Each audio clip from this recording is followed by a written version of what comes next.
साथ मैं हूं शशि तुषार शर्मा। मुंबई मेट्रो में आपका स्वागत है। महाराष्ट्र में सीएम फडणवीस ने मंत्रियों के दागी निजी सचिव और ओएसडी को लेकर साफ कर दिया है कि वो ऐसे अधिकारियों की नियुक्ति को मंजूरी ही नहीं देंगे। अब एनसीपी एमएलसी अमोल मिटकरी ने भी दावा यह किया है कि एमवीए सरकार में मंत्री के करीबी ने उनसे 5 लाख रुपए मांगे थे। मिटकरी मानते हैं कि मंत्रालय भवन में दलालों का कब्जा है। अब विपक्ष एक बार फिर से सरकार को भ्रष्टाचार के मुद्दे पर घेर रहा है।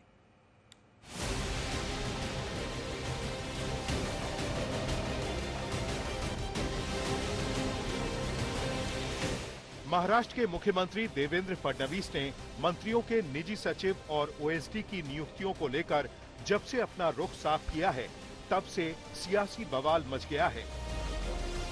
दरअसल फडणवीस ने निजी सचिव और ओएसडी के लिए मंत्रियों द्वारा प्रस्तावित कई नामों को नामंजूर कर दिया था। फडणवीस ने 125 में से 109 नामों को ही मंजूरी दी है। मुख्यमंत्री ने साफ कह दिया है कि वो इन नियुक्तियों में ईमानदारी से समझौता नहीं करेंगे, चाहे कोई भी नाराज हो, लेकिन वो दागी नियुक्तियों को मंजूरी नहीं देंगे। पहिली गोष्ट, माणिकराव कोकाटे यांना कदाचित हे माहिती नसेल, पीएस आणि ओएसडी नेमण्याचा अधिकार हा मुख्यमंत्र्याचाच आहे। त्याचा प्रस्ताव मंत्री मुख्यमंत्र्याकडे पाठवतात आणि मुख्यमंत्री त्याच्यावर अंतिम निर्णय करतात। हे काही नव्याने होत नाही। मी कॅबिनेटमध्ये स्पष्टपणे सांगितलं होतं, तुम्हाला पाहिजे ती नावं पाठवा, पण त्या नावांमध्ये ज्यांची नावं फिक्सर म्हणून, ज्यांची नावं चुकीच्या कामामध्ये इन्व्हॉल्व आहेत, त्यांना मी मान्यता देणार नाही। आतापर्यंत माझ्याकडे 125च्या जवळपास नावं आली, त्यातली 109 नावं मी क्लिअर केलेली आहेत, उर्वरित नावं मी क्लिअर केली नाहीत। कारण कुठल्या ना कुठला आरोप त्यांच्यावर आहे, कुठली ना कुठली चौकशी चाललेली आहे, किंवा मंत्रालयामध्ये त्यांच्याबद्दल परसेप्शन हे फिक्सरचं आहे। कोणी नाराज झालं तरीही मी अशाला मान्यता देणार नाही। एनसीपी एमएलसी अमोल मिटकरी ने मुख्यमंत्री के इस फैसले का समर्थन करते हुए कहा कि ये सच है कि मंत्रालय में बहुत ज्यादा दलाली है। मिटकरी ने दावा किया कि एमवीए सरकार में तत्कालीन महाराष्ट्र रोजगार गारंटी योजना के मंत्री संदीपन भूमरे के करीबी ने उनसे 5 लाख रुपए की मांग की थी। महाराष्ट्र के मुख्यमंत्री श्री देवेंद्र जी का बहुत धन्यवाद देना चाहूँगा। हमारे राष्ट्रीय अध्यक्ष अजीत दादा ने भी ऐसा जिक्र पिछली मीटिंग में किया था कि जिस तरीके से मंत्रालय में अगर आप देखोगे तो मंत्रियों के जो ओएसडी थे, ओएसडी के जो पीए लोग रहते हैं ना, वो बड़ी नाचक्की करते हैं सरकार की। महाविकास आघाड़ी की जब सरकार बनी थी तब मेरा पहला शुरू का अनुभव था। उस वक्त एमआरईजीएस ये जो डिपार्टमेंट आता है, या फिर राज्य और फलोत्पादन जिसे कहते हैं, तो उसके जो मिनिस्टर थे संदीपन भुमरे जी, उनके डिपार्टमेंट का एक अनुभव मुझे आया था। उनके डिपार्टमेंट के कुछ ऐसा आदमी जो पीएस या ओएसडी भी नहीं था, लेकिन उसकी लिंक थी कि भाई आप 5 लाख रुपए अगर दोगे। विपक्षी दल कह रहे हैं कि सीएम का कदम स्वागत योग्य है, लेकिन भ्रष्टाचारी नेता और अधिकारियों के खिलाफ कड़ी कार्रवाई भी होनी चाहिए। ये दोगलापन तो है, मगर उसके साथ साथ एक संगीन सा एक कहानी भी उसमें अंदर छुपी हुई है। कुल कुछ 20 एक लोग जो है, वो अफसर को उन्होंने उनकी अपॉइंटमेंट को रोक के रखा और कहा कि ये फिक्सर है। तो ये फिक्सर पहले किस फिक्सर मंत्री के साथ काम करते थे, वो भी महाराष्ट्र जानना चाहता है। तो ये फिक्सर जो है, ये कौन है, इसके तरफ महाराष्ट्र इस सवाल की तरफ देखना है। तो इनके नाम जल्द से जल्द सरकार ने नाम डिक्लेयर करना चाहिए। उद्धव गुट वाली शिवसेना के सांसद संजय राउत ने दावा किया है कि उनके पास 16 फिक्सर की सूची है, जो शिंदे और अजित पवार गुट का हिस्सा हैं।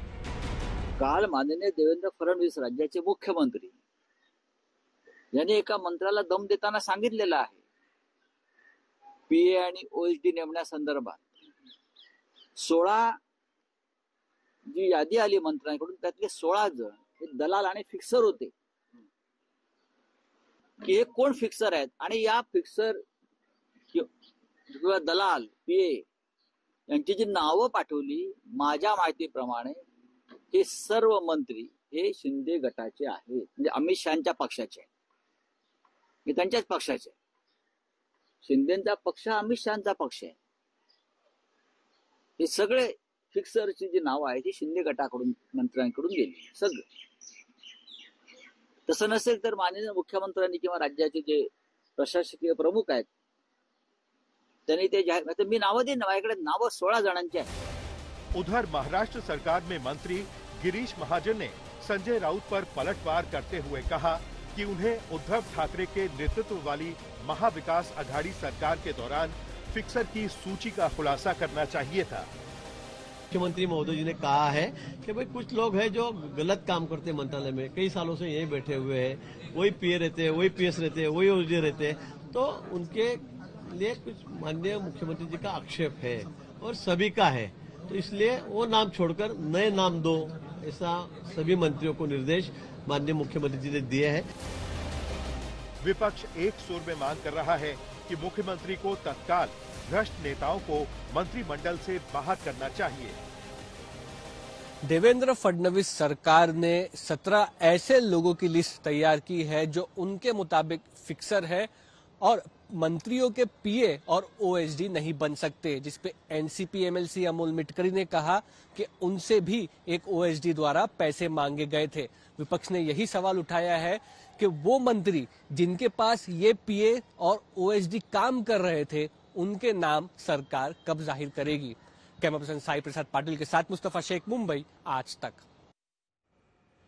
महायुति सरकार में विपक्ष का दावा यह है कि तीनों ही दलों में आपस में तनातनी बहुत ज्यादा है। ताजा मामला जब बीजेपी के 11 विधायकों को अलग अलग समितियों की जिम्मेदारी मिली है तब से और ज्यादा बढ़ गया, जबकि अभी तक एनसीपी और शिवसेना के किसी भी विधायक को समितियों का प्रमुख नहीं बनाया गया है।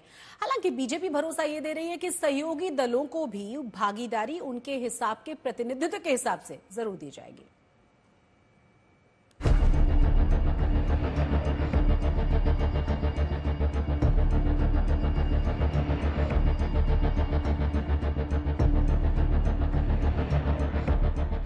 महायुति सरकार में लगातार उथल पुथल की खबरें आ रही हैं।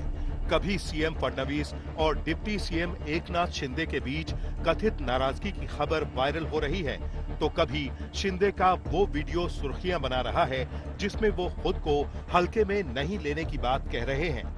जिन्होंने मुझे हल्के में लिया है, मैं एक कार्यकर्ता हूँ, सामान्य कार्यकर्ता हूँ, लेकिन बाला साहब और दिगे साहब का कार्यकर्ता हूँ, ये समझ के मुझे सबने लेना चाहिए।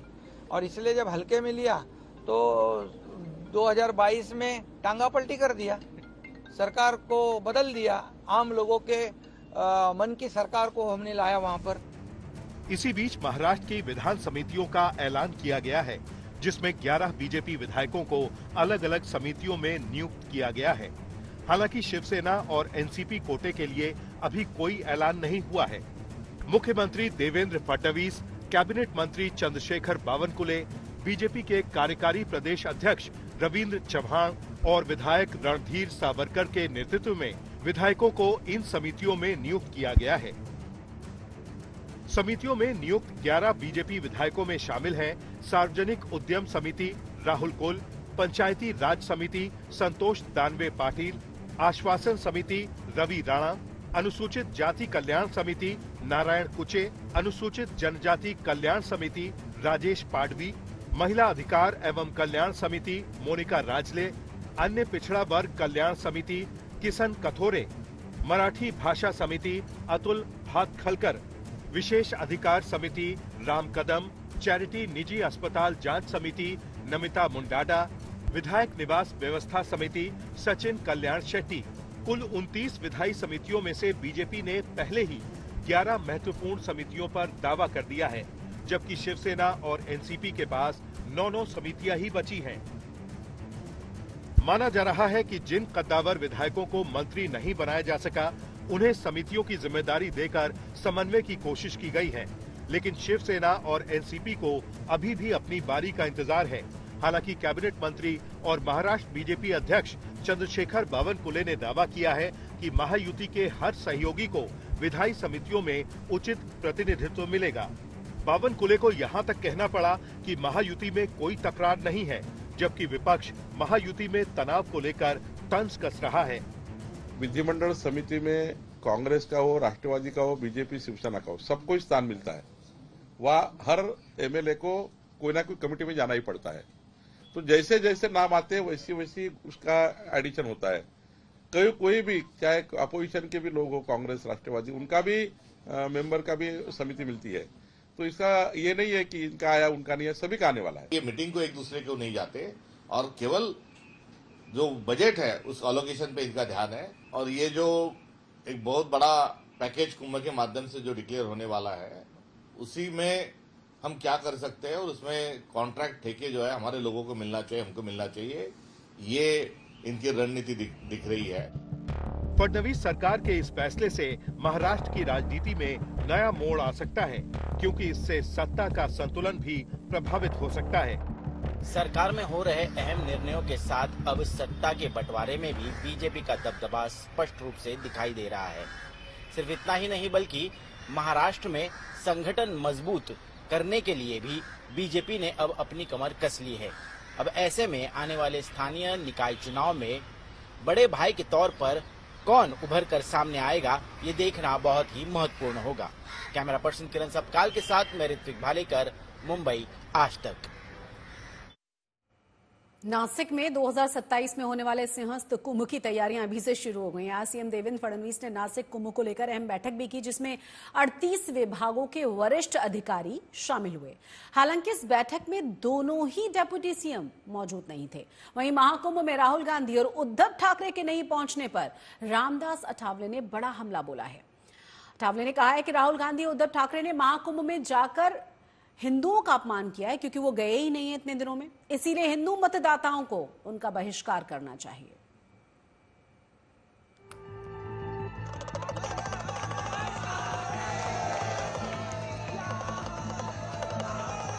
महाशिवरात्रि के दिन प्रयागराज में चल रहे महाकुंभ का समापन हो गया।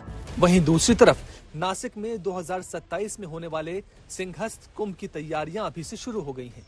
आज सीएम देवेंद्र फडणवीस ने नासिक में सिंहस्थ कुंभ को लेकर अहम बैठक की, जिसमें जल संपदा मंत्री गिरीश महाजन समेत 38 विभागों के वरिष्ठ अधिकारी इस बैठक में शामिल हुए। हालांकि इस बैठक में दोनों डिप्टी सीएम मौजूद नहीं थे। वहीं महाकुंभ में राहुल गांधी और शिवसेना यूबीटी अध्यक्ष उद्धव ठाकरे के नहीं पहुंचने पर एनडीए के नेता हमलावर हैं। केंद्रीय मंत्री रामदास अठावले ने आरोप लगाया कि राहुल गांधी और उद्धव ठाकरे ने महाकुंभ में नहीं जाकर पूरे हिंदू समुदाय का अपमान किया है, इसलिए हिंदू मतदाताओं को उनका बहिष्कार करना चाहिए। लोगों ने उनको चुनाव में मतलब अच्छा लेसन सिखाया है और उसके बावजूद भी इनको हिंदू वोट नहीं चाहिए। मतलब ये हिंदू वोट पर कब्जा करने का प्रयत्न करते हैं, लेकिन महाकुंभ में नहीं गए हैं। ये मुझे लगता है कि भाई होटल ने उनके ऊपर बाइकआउट डालना चाहिए और ऐसे लोगों को चुनाव में सबक सिखाना चाहिए। सारी उम्र जो है वो हाथ में कॉन्स्टिट्यूशन लेकर घूमने का नाटक करने वाले रामदास जी ने ये जो बयान की दिया है उसको गंभीरता से ना ले। वो एक कोई कहानी या वो कविता के तौर पे या जोक के जुमले के तौर पर मैं उसको देखता हूँ। महाराष्ट्र सरकार में मंत्री गिरीश महाजन ने अठावले के बयान का समर्थन करते हुए राहुल और उद्धव पर निशाना साधा। राहुल गांधी जी के बारे में हमने क्या कहा? वो तो विरोधी है ही, हिंदू विरोधी है, मैं ऐसे कहूंगा। अयोध्या में जब राम जन्मभूमि का निर्माण हुआ उस वक्त भी उन्होंने फतवा ही निकाल दिया था कि हमारे कोई एमपी एमएलए वहां पर नहीं जाएंगे। ये कोई नई बात नहीं है, वो कोई नई बात नहीं है। उद्धव जी भी बड़ी बातें तो बहुत बड़ी करते हैं हिंदुत्व की, लेकिन उन्होंने उधर देखा भी नहीं, उसमें टिप्पणी भी नहीं की कुंभ पर। तो मुझे ऐसे लगता है ये धार्मिक स्थल पर जाने के लिए कोई हमारा उत्सव है तो उसको लेकर कोई टिप्पणी भी नहीं करना चाहिए, जैसे राहुल गांधी जी ने पिछले समय की थी। और सभी नेता वहां पर जाके इन्होंने जाते थे तो अच्छा रहता था और पवित्र हो जाते थे। वहीं कांग्रेस ने कहा कि महाराष्ट्र सरकार ने 16 अखाड़ों को आमंत्रित न करके प्रोटोकॉल तोड़ा है। महाराष्ट्र कांग्रेस अध्यक्ष हर्षवर्धन सपकाल ने कहा कि कुंभ के लिए 2,500 करोड़ रुपए का बजट है, लेकिन सरकार ठेकेदारों की नियुक्ति में व्यस्त है। ये कुंभ से इनको कोई मतलब नहीं और ये जो एक बहुत बड़ा पैकेज कुंभ के माध्यम से जो डिक्लेयर होने वाला है उसी में हम क्या कर सकते हैं और उसमें कॉन्ट्रैक्ट ठेके जो है हमारे लोगों को मिलना चाहिए, हमको मिलना चाहिए, ये इनकी रणनीति दिख रही है। भले ही अभी नासिक में लगने वाले सिंहस्थ कुंभ में करीब 2 साल का समय है, लेकिन उसे लेकर महाराष्ट्र की सियासत में अभी से बयानबाजी शुरू हो गई है। राहुल गांधी और उद्धव ठाकरे महाकुंभ में नहीं गए, इसको लेकर केंद्रीय मंत्री रामदास अठावले ने ये कहा कि हिंदू वोटर्स को उनका बहिष्कार करना चाहिए। वहीं कांग्रेस आरोप लगा रही है कि नासिक में जो कुंभ होने वाला है उसको लेकर ऑर्गेनाइजिंग में एकनाथ शिंदे देवेंद्र फडणवीस के साथ भाग नहीं ले रहे हैं। बजट और बाकी चीजों को लेकर सरकार बिजी है और वहीं जो प्रोटोकॉल के मुताबिक अखाड़ों को इन्विटेशन महाराष्ट्र सरकार की तरफ से देना चाहिए था वो नहीं दिया गया। कैमरा पर्सन साई प्रसाद पाटिल के साथ मुस्तफा शेख, मुंबई आज तक। आज नशा मुक्ति नवी मुंबई अभियान के तहत मुंबई पुलिस ने 10 करोड़ से ज्यादा की कीमत का ड्रग्स नष्ट कर दिया। महाराष्ट्र के वन मंत्री गणेश नाइक की मौजूदगी में ये कार्रवाई की गई। नवी मुंबई पुलिस आयुक्त मिलिंद भोरडे के नेतृत्व में पिछले 2 महीनों में 1743 लोगों को गिरफ्तार किया गया था, जिसमें ज्यादातर अफ्रीकी और नाइजीरियाई नागरिक हैं। पुलिस ने यह बताया कि पिछले 2 साल में 56 करोड़ से ज्यादा की ड्रग्स नवी मुंबई पुलिस ने पकड़ी है, जिसमें से इन ड्रग्स को नष्ट करने की मंजूरी कोर्ट से मिलने के बाद आज ये एक्शन लिया गया। मुंबई पुलिस की तरफ से आज 10 करोड़ से ज्यादा के ड्रग्स को जो है वो नष्ट किया गया। इस समय पर जो महाराष्ट्र के फॉरेस्ट मिनिस्टर हैं गणेश नाइक, वो खुद यहां पर उपस्थित थे।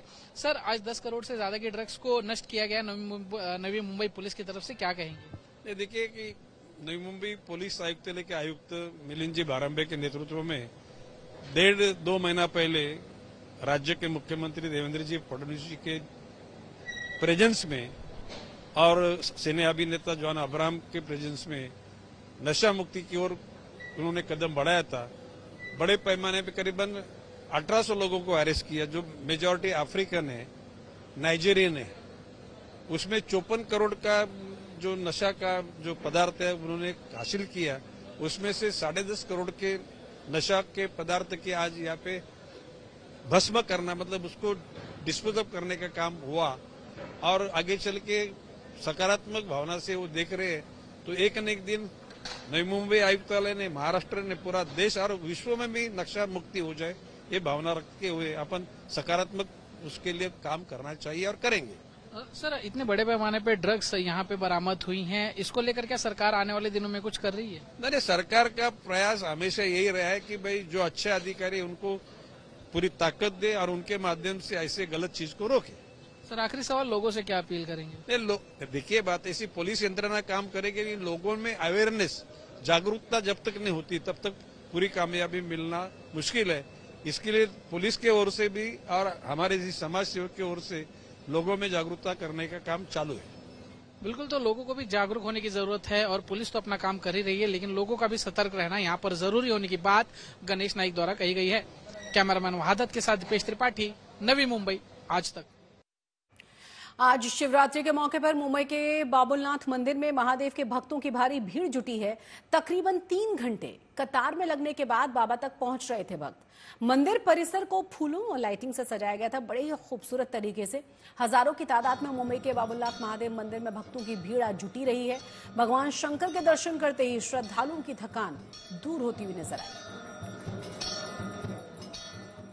आस्था और श्रद्धा का ये जो सैलाब है बढ़ता ही जा रहा है। संख्या बिल्कुल भी कम होने का नाम नहीं ले रहे हैं और अभी तक 3 घंटे कतार में खड़े रहने के बाद बाबा के पास पहुंचा जा रहा था, लेकिन ये भी समय बढ़ चुका है। सिर्फ आम ही नहीं बल्कि खास लोगों का भी यहाँ पर आना जाना हो रहा है। कुछ देर पहले निर्माता निर्देशक मधुर भंडारकर भी यहाँ पहुंचे हुए थे और अभी भी टीवी की कुछ अभिनेत्रियां यहाँ पर पहुंची हुई हैं। कोशिश करेंगे तस्वीरों से हम उस तरफ देख पाएं। यहाँ पर वीआईपी सुविधा रखी गई है और उसके मुताबिक सेलिब्रिटियों को थोड़ा सा रोका जाता है क्योंकि उनके आने के बाद काफी भीड़ यहाँ पर जुट जाती है और इस वजह से इन चीजों का पूरा ख्याल रखा जा रहा है। सुबह से तकरीबन 8 से 10 सेलिब्रिटी भी यहाँ पर आ चुके हैं और संख्या लगातार बढ़ती जा रही है। साउथ मुंबई का एकमात्र ये सुप्रसिद्ध मंदिर है, शिव मंदिर है, बाबुलनाथ मंदिर है। प्राचीन कहानी, प्राचीन चीजें यहाँ देखने को मिलती हैं। बाबुलनाथ मंदिर में इस समय महादेव की आरती हुई है और आरती के बाद अब उन्हें जो है निखारा जा रहा है, फूलों द्वारा सजाया जा रहा है। लोगों को रोका गया है। एक बड़ी जनसंख्या यहाँ पर जुटी हुई है महादेव जी का आशीर्वाद लेने के लिए और अब जैसे ही श्रृंगार हो जाएगा महादेव का, उसके बाद इनके तक लोगों को छोड़ा जाएगा। ये जो 3 से 4 घंटे लोग लग रहे थे यहाँ आने के लिए, वो समय बढ़ गया।